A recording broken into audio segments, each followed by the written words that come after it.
Selamat siang, semua saudara-saudari seiman di mana tuh baik jempol. Sebelum kita mendengar firman Tuhan, mari kita satu dalam doa. Terima kasih Tuhan, kami berkumpul di ruangan ini untuk mendengar firman Tuhan dan memberkati semua saudara-saudara, saudari seiman berada di sana dengan firman Tuhan yang akan disampaikan oleh hamba-Nya. Kami berdoa dalam nama Yesus Kristus. Amin. Judul hari ini memang sedikit menarik. Betul. Kapan paling bagus untuk berdoa? Kita sekarang belajar sesuai dengan judul uh, sesi nomor 1 sampai nomor 4. Kita masih di nomor 4 dan tahun ini kita akan menyelesaikan sampai nomor 5. Di tengah segala penderitaan Tuhan tetap menggenapi pekerjaannya. Dan hari ini saya ambil judul sedikit beda dengan yang biasanya. Mengapa? Karena Tuhan bekerja di dalam kehidupan kita. Pandangan manusia dan pandangan Tuhan sangat berbeda. Pandangan manusia, kita selalu memperhatikan apa? Pekerjaannya, kapan selesai, bagaimana selesai. Tetapi menurut pandangan Tuhan, Tuhan selalu memperhatikan jiwanya. Oleh sebab itu, kita seharusnya melihat bagaimana Tuhan bekerja saat Dia bertindak kehendaknya di dalam kehidupan kita dan di dalam kehidupan orang-orang yang percaya. Kapan itu paling bagus untuk berdoa? Saya mengambil ayat dari Amsal, pasal 21 ayat 2. Setiap jalan orang adalah lurus menurut pandangannya sendiri, tetapi Tuhanlah yang menguji hati. Saat kita memutuskan sesuatu di dalam kehidupan kita, itu biasanya terjadi kita membuat keputusan menurut pandangan sendiri. Tetapi Tuhan yang menguji hati, jadi kita seharusnya berpikir bahwa bagaimana kita tidak akan menurut pandangannya sendiri, melainkan ikut kehendak Tuhan. Ya. Ada bahasa Inggris game changer. Apa yang itu mengubahkan kehidupan kita yang memang luar biasa, kita akan melihat bagaimana kita semuanya prosedur ya mencari solusi. Kalau ada yang sesuatu terjadi, kita bilang kejadian. Kalau ada yang kejadian terjadi, kita langsung berpikir apa?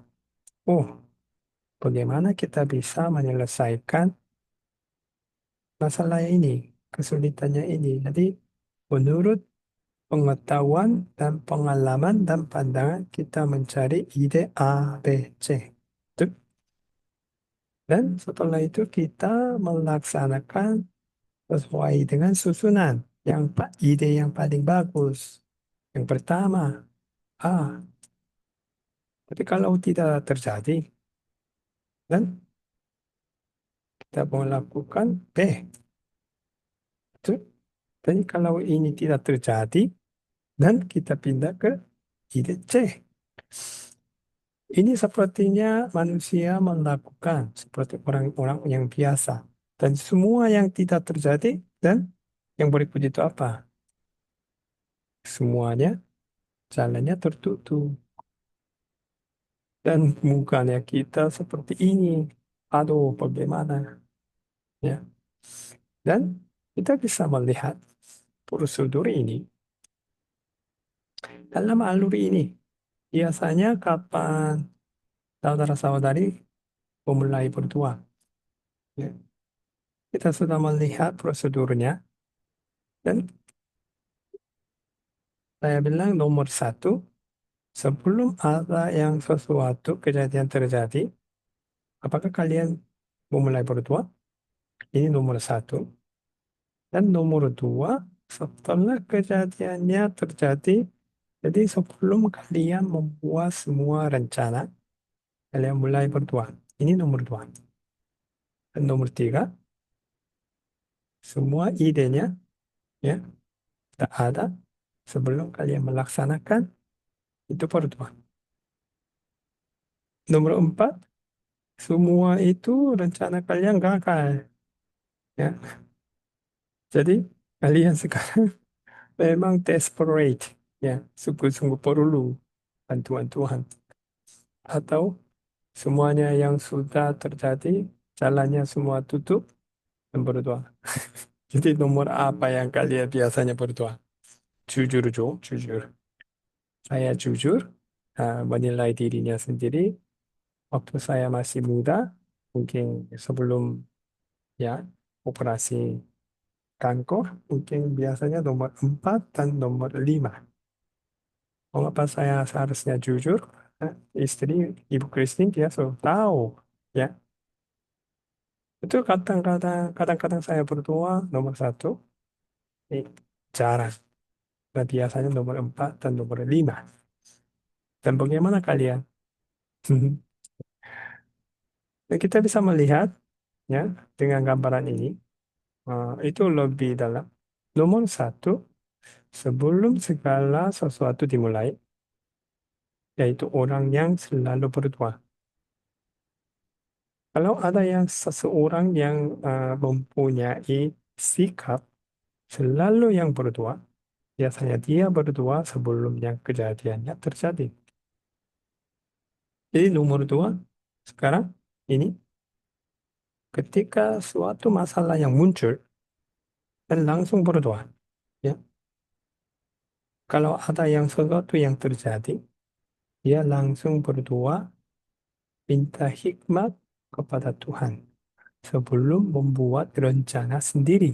Itu nomor dua. Dan nomor tiga, setelah semua rencana disusun, sudah ada rencana, ya, A, B, C, dan mohon berkat dan pimpinan Tuhan. Dia minta Tuhan bekerja dengan rencana dia sendiri. Itu nomor tiga. Nomor empat itu apa? Ketika rencana-rencana yang telah dibuat tidak berjalan satu persatu. Jadi minta pertolongan Tuhan. Nomor lima, ketika semua rencana buntu dan mengalami keputusaan berada pada tahap yang sangat membutuhkan pertolongan dengan sungguh-sungguh. Jadi kalian seharusnya melihat, menilai diri. Kapan kalian berdoa? Angkat tangan. Nomor satu. Atau nomor dua. Nomor tiga. Nomor empat. Nomor lima. Jadi hari ini kita akan melihat kehidupan Nehemia. Mengapa saya mengambil sebagai teladan dari Alkitab kehidupan Nehemia? Walaupun dia posisinya tinggi sebagai politikus dan dia mempunyai banyak uang, orang kaya, dan dia tinggal di Persia dan semua status dia keamanan. Ah, keadaan dia aman. Tetapi dia mau hidup takut akan Tuhan. Apa sikap dan sifat Nehemia? Kita harus mengingatkan kembali. Kita harus melihat siapa dia. Dia selalu memperhatikan keadaan orang lain. Kalau kalian melihat orang politikus yang posisi tinggi, orang kaya, biasanya mereka tidak peduli orang yang lain. Mereka hanya memperhatikan dirinya sendiri. Tetapi Nehemia, dia tidak memperhatikan kekayaan dia di dunia ini, tetapi dia selalu melihat bagaimana dia bisa menyenangkan hati Tuhan. Kalau kita melihat Nehemia pasal 1 ayat 2b, dia selalu melihat sejauh mana pembangunan di kota Yerusalem. Cukup jauh. Ya. Sekarang dia tinggal di Persia, Tetapi sekarang pekerjaan pembangunan kota Yerusalemnya sekitar 2.500 kilometer jauh. Dan dia mau bertemu. Ada orang yang datang dari kota Yerusalem dan dia bertanya, aku menanyakan mereka tentang orang-orang Yahudi yang terluput dan terhindar dari penawaran yang tentang Yerusalem. Dan sikap kedua, dia memiliki kerinduan untuk turut serta dalam pekerjaan Allah. Sekarang dia aman, ya. Tetapi hatinya dia bukan berada di dalam kekayaan dia di Persia, tetapi dia sangat merindu, ya, untuk turut serta dalam pekerjaan Allah. Dan ketiga, dia berempati terhadap penderitaan bangsa Israel. Inilah sebagai orang Kristen, anak Tuhan, kita seharusnya mempunyai hati seperti ini. Jadi saya sangat bersyukur kepada Tuhan karena Tuhan menggunakan MBC untuk melayani orang-orang yang sangat butuh secara medis dan juga mata-mata, kelas. Dan Nehemia dia selalu memperhatikan penderitaan bangsa Israel. Dan yang keempat, bukan hanya dia memperhatikan itu, tetapi dia berdoa kepada Tuhan. Nehemia pasal 1 ayat 5. Dan dia tidak berjalan mendahului, tapi menantikan pimpinan Tuhan. Ini memang luar biasa dan kita akan melihat, tadi kita sudah melihat prosedurnya, dan satu demi satu kita akan melihat. Jadi dalam alur ini, kapan Nehemia memulai berdoa? Kita sudah tadi sudah melihat nomor 1, 2, 3, 4, 5. Betul, nomor 1. Sebelum semuanya, yang sebelum terjadi, dia memulai berdoa. Ya. Memang ini luar biasa. Dia tidak tahu bagaimana semuanya ini terjadi. Mungkin dia bisa menggunakan posisi dia untuk bertindak rencana dia, tetapi dia menunggu, menantikan Tuhan, dan dia berdoa kepada Tuhan. Dia membuka hati kepada Tuhan. Jadi, kemungkinan besar dia mengingat ayat ini Mazmur pasal 44 ayat 7 dan 8 berbunyi begini. Sebab bukan kepada anakku aku percaya, dan pedangku pun tidak memberi aku kemenangan. Tetapi engkaulah yang memberi kami kemenangan terhadap para lawan kami. Dan orang-orang yang membenci kami, kau beri malu. Kita percaya firman Tuhan.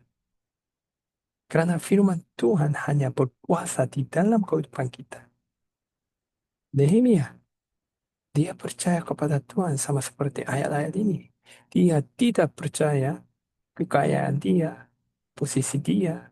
Sama seperti ini bilang apa? Bukan kepada anakku dan pedangku pun tidak memberi. Siapa yang memberi kemenangan? Betul, Tuhan. Dia tahu, dia melaksanakan ini di dalam kehidupan dia, dalam doa. Jadi kita bisa melihat apa yang Nehemia berdoa kepada Tuhan. Sebelum segala sesuatu dimulai, ya, yaitu orang yang selalu berdoa, dia itu sebagai juru minuman raja, posisinya tinggi pada waktu itu, dan dia berdoa seperti ini. Pasal 1 ayat 11. Kita bisa melihat sikap dia di dalam doa. Tuhan, berilah telinga kepada doa hambamu ini. Memang dia merendahkan dirinya sendiri kepada Tuhan.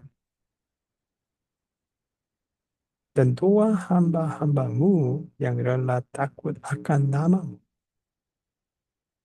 Dia bukan hanya berdoa, tetapi kita bisa melihat dia berdoa di dalam hatinya dan dia takut akan Tuhan.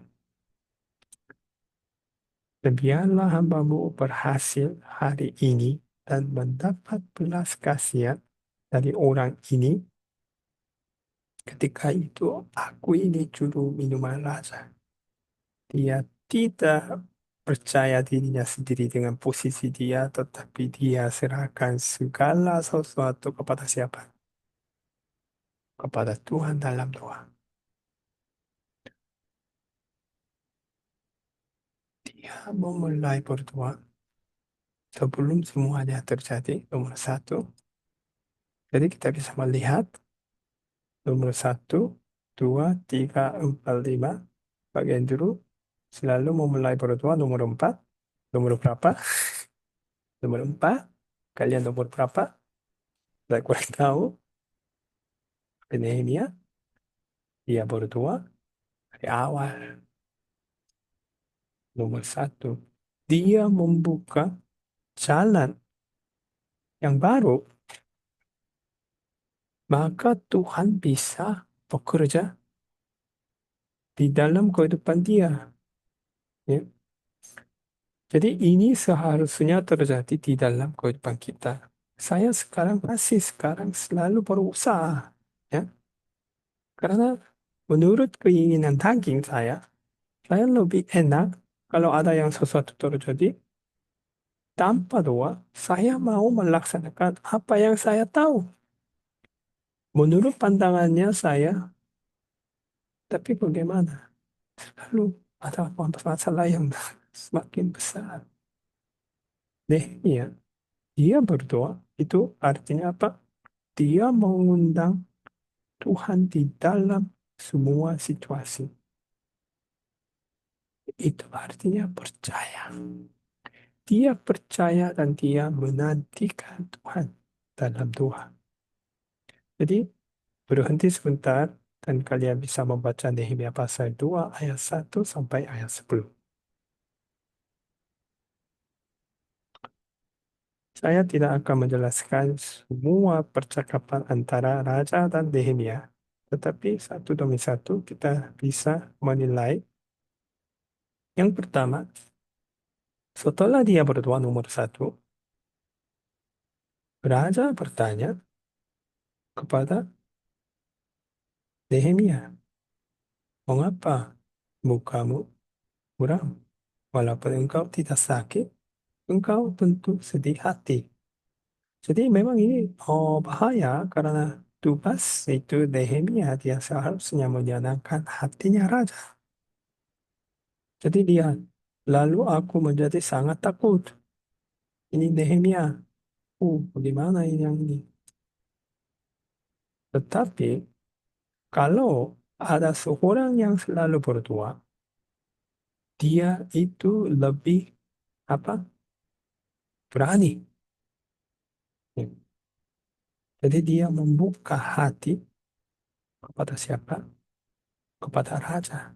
Karena dia tidak bukan merendahkan rajanya, tetapi dia percaya Tuhan dan dia menjadi seorang yang lebih berani. Hiduplah raja untuk selamanya. Bagaimana mukaku tidak akan muram. Kalau kota tempat pekuburan nenek moyangku telah menjadi runtun, reruntuhan dan pintu gerbangnya habis dimakan api. Dari percakapan ini, kita bisa melihat karena pada waktu itu orang Yahudi, mereka statusnya hamba ya di Persia. Dan kalau orang yang dia menjadi kalau orang yang mau menjadi seorang yang lebih sukses, dia tidak mau mungkin membuka latar belakang dia, ya. Tapi sekarang Nehemia dia jujur dan lihat raja menarik, memperhatikan dia tanya. Jadi apa yang kau inginkan. Memang ini kesempatan luar biasa. Biasanya manusia yang biasa kalau ditanya oleh raja seperti ini bagaimana? Ya, bagaimana kalian? Bagus, Tuan suruh jawab. Ya, jadi langsung menjawab. Saya sepertinya begitu. Tapi bagaimana Nehemia? Dia sekarang sejauh mana? Sebelum kejadiannya terjadi, dia berdoa, dia mengundang Tuhan, dan sekarang raja bertanya kepada siapa? Nehemia, apa yang kau inginkan? Dan dia sekarang, apa yang dia lakukan? Jadi Mazmur 25 ayat 4 dan 5 kita bisa melihat, beritahukanlah jalan-jalanmu kepadaku, ya Tuhan. Tunjukkanlah itu kepadaku. Bawalah aku berjalan dalam kebenaranmu dan ajarlah, sebab Engkaulah Allah yang menyelamatkan aku. Engkau ku nanti-nantikan sepanjang hari. Memang ayat-ayat ini memang luar biasa. Saya sangat ingin saya bisa berhidup selalu dengan seperti ayat ini. Ya. Jadi sekarang nomor dua, ini membuka jalan yang baru, jalur baru. Dan Nehemia dia mengundang Tuhan di dalam situasi yang tersebut. Dan dia sekarang berdua pimpinan Tuhan. Jadi kita bisa melihat bahwa saat dia ditanya, dia berdoa kepada Tuhan. Dan setelah dia berdoa, dia menjawab. Dan sekarang Tuhan bekerja. Ya, memang luar biasa. Jadi sekarang Raja bertanya kepada Nehemia, berapa lama engkau dalam perjalanan? Dan bilakah engkau kembali? Nehemia melihat, ya sekarang Tuhan bekerja. Jadi dia bermohon kepada Raja, jika Raja menganggap baik, berikanlah aku surat-surat bagi bupati di daerah seberang Sungai Efrat, supaya mereka memperolehkan aku lalu sampai aku tiba di Yehuda. Sekarang Nehemia apa yang dia melihat? Dia berdoa kepada Tuhan yang Maha Kuasa, Maha Tinggi. Dan Nehemia dia mengalami bahwa Tuhan bekerja di dalam percakapan antara raja dan Nehemia. Dia mempunyai iman kepada Tuhan. Mengapa? Karena dia melihat bahwa Tuhan sekarang bekerja di dalam kehidupan dia. Inilah yang kita sebagai orang percaya seharusnya kita mencari pengalaman yang ini. Bagaimana Tuhan bekerja di dalam kehidupan kita. Saat kita melihat dan mengalami dan mengenal Tuhan di dalam kehidupan kita dan semua situasinya, iman kita itu hanya kepada Tuhan.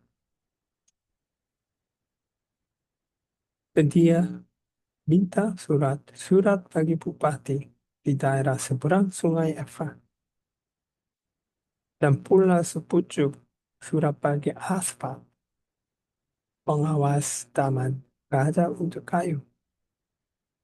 Semua dicukupi. Dan Nehemia pasal 2 ayat 8. Dan raja mengabulkan permintaanku itu karena apa? Karena tangan Allahku yang murah melindungi aku. Saat kita mengalami Tuhan dan melihat kemuliaan Tuhan, seharusnya seorang tersebut merendahkan dirinya sendiri dan memuliakan nama Tuhan. Itu artinya menyembah Tuhan. Mengapa? Karena semuanya ini terjadi karena belas kasih Tuhan. Jadi Nehemia dia tidak mencari puji-pujian dari manusia, tapi dia serahkan, menyembah. Semuanya yang ini terjadi karena tangan Allahku yang murah melindungi aku. Sekarang kita menutup tahun 2025 dan akan membuka tahun 2026. Jadi kita seharusnya duduk, berlutut, dan berdoa kepada Tuhan untuk berterima kasih kepada Tuhan. Bagaimana Tuhan menyertai senantiasa dengan kita selama 1 tahun dan memperlihatkan kemuliaan Dia dan belas kasih Dia kepada kita. Dan bertanya kepada Tuhan, Tuhan, bagaimana kita bisa merencanakan tahun depan? Ya, sebelum kita menulis semua rencana, mari kita mengikuti Nehemia. Jadi kita akan mengalami tangan Allahku yang murah melindungi aku. Dan hari Rabu, waktu kita mau belajar ini, kalian bisa melihat presentasi. Bagaimana kita bisa percaya dan taat kepada Tuhan. Itu bukan secara otomatis. Saat kita mengenal Tuhan yang lebih dalam, dan juga Juru Selamat Yesus Kristus di dalam kehidupan kita, kita bisa bertumbuh dalam kasih karunia dan iman kepada Tuhan kita itu semakin besar. Bukan karena kita sendiri, tetapi kita bisa lebih percaya kepada Tuhan karena kita tahu siapa Tuhan. Itu jangan lupa, kita kalau melihat dirinya sendiri, kita tidak bisa berhidup dalam iman. Jadi yang pertama kita harus bertumbuh dalam pengenalan akan Tuhan dan Juru Selamat, Kristus Yesus. Jadi kesimpulan hari ini, kapan itu paling bagus untuk berdoa? Jawabannya kalian itu apa? Nomor satu, nomor dua, jawaban saya selalu. Selalu kita perlu berdoa. Jadi Rasul Paulus dia menantang kita dengan Filipi pasal 4 karena dia tahu kita lemah sebagai manusia.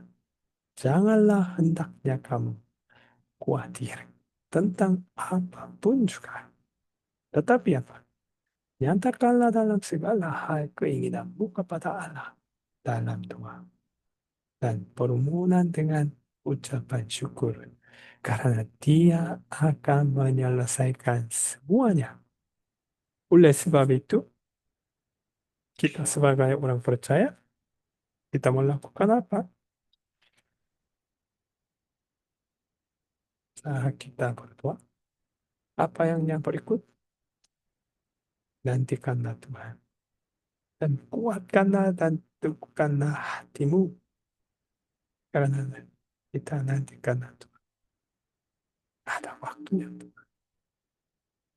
Kita hanya perlu percaya kepada Tuhan. Apa yang dan siapa yang kamu percaya? Mazmur pasal 27 dan 14. Orang ini memegahkan kereta dan orang itu memegahkan kuda. Tetapi kita bermegah dalam nama Tuhan Allah kita. Amin. Jadi semua saudara-saudari seiman, kita sebagai anak Tuhan, mari kita percaya kepada Tuhan dengan segenap hati dan berdoa kepada Tuhan. Jangan berkhawatir. Menantikan Tuhan. Walaupun ada yang sesuatu terjadi, tidak terjadi sesuai dengan pandangan kita, masih susah, masih bergumul, jangan takut. Menantikan Tuhan. Dan berdoa kepada Tuhan untuk rencana Tuhan bagi tahun 2026. Terima kasih. Inilah firman Tuhan hari ini dan kita akan ambil waktu sharing.